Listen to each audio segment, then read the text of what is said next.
di tabel yang paling bawah itu di tanggal 15 April. Kita lihat di tanggal 15 April.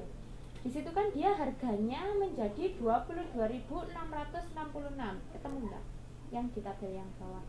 Yang di tanggal 15 April di bagian saldo. Itu kan harganya jadi saldonya kan 500 harga 20.000, 1000 harga 24.000, terus kemudian di yang bawah total 1.500, kuantitasnya 1.500, cost unitnya 22.666. Nah, dari mana dapat 22.666 itu? Tinggal dikalikan saja, rumusnya ada di belakangnya. Nah, itu ada di halaman 2.26. 500 dikali 20.000, karena yang harga 20.000 ada 500 unit, ditambah yang harga 24.000 ada 1000 unit, kemudian dibagi 500 ditambah 1000. 500 itu kuantitasnya yang dari 20.000, 1000 kuantitasnya yang dari 24.000. Jadi didapatlah 22.666. Jadi setiap ada harga yang baru atau bahan baku yang baru, dia harus menyesuaikan cost unitnya. Itu yang rata-rata berbobot. Kalau yang tadi kan yang Vivo pakai harga yang paling pertama kali masuk. Kalau Livo pakai yang paling terakhir kali masuk harganya. Kalau yang ini harus di rata-rata.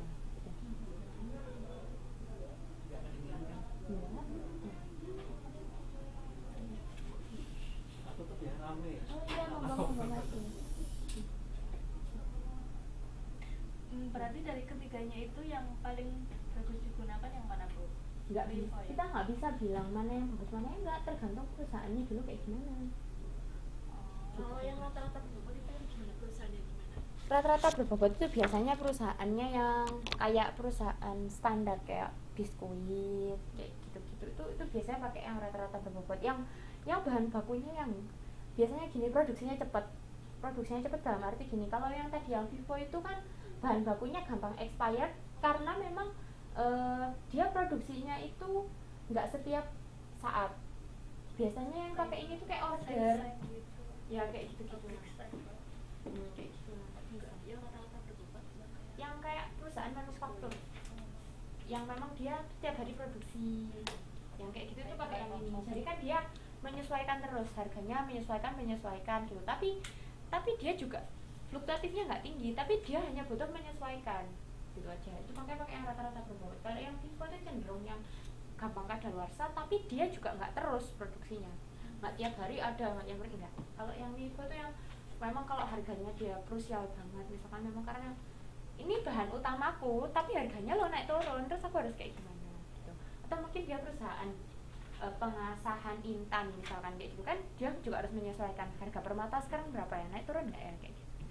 Ini biasanya kayak tambang-tambang itu pakai LIFO karena memang harganya tuh susah banget diproduksi. Pokoknya kalau akuntansi biaya itu yang mana yang bagus, lah perusahaanmu gimana dulu gitu, karena ini harus disesuaikan dengan jenis perusahaannya. Okay. bukan dilihat dari misalnya apa ya, akhir bulan gitu sisa saldo berapa gitu. Enggak ada pengaruh. Pokoknya tergantung dari karakteristik perusahaannya dulu. Makanya kalau misalkan akuntan gitu, kalau mau membantu perusahaan buat ngitung kan ada apa jasa akuntan. Dia memang tujuannya itu membantu merapikan keuangan atau mengaudit keuangan kayak gitu kan. Nah, sebelum mereka melakukan pengauditan itu dilihat dulu jenisnya, perusahaanmu kayak gimana karakteristiknya.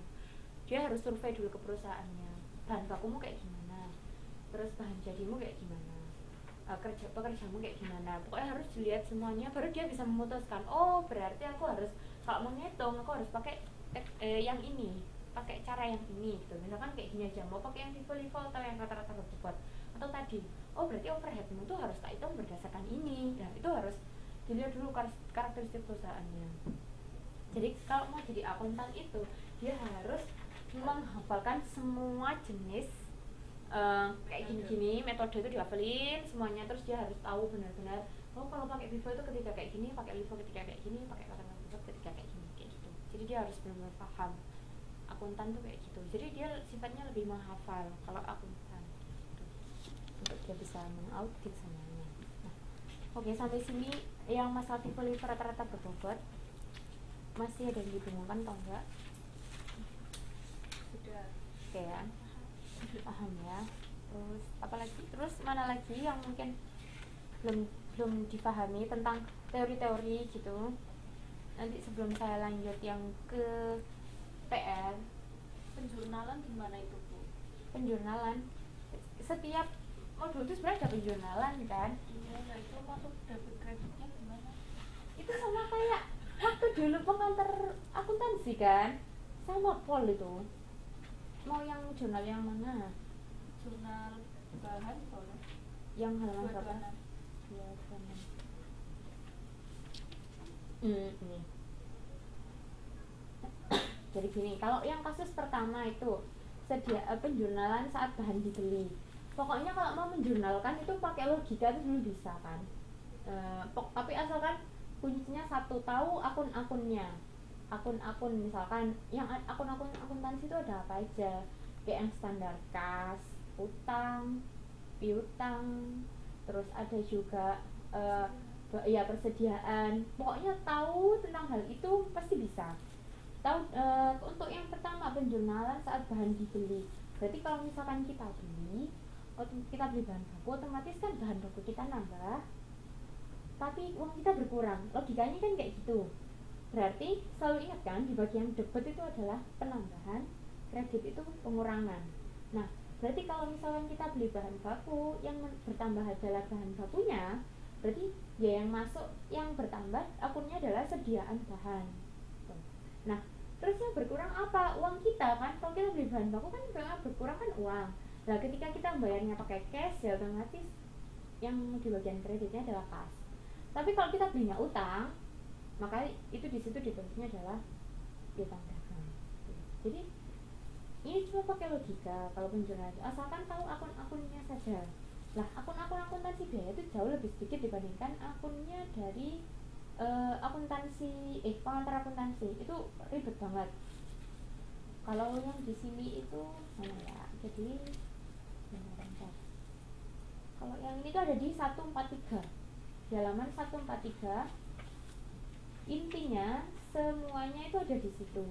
Ada akun-akun yang di akuntansi biaya. Ada yang digambar 1.14 itu.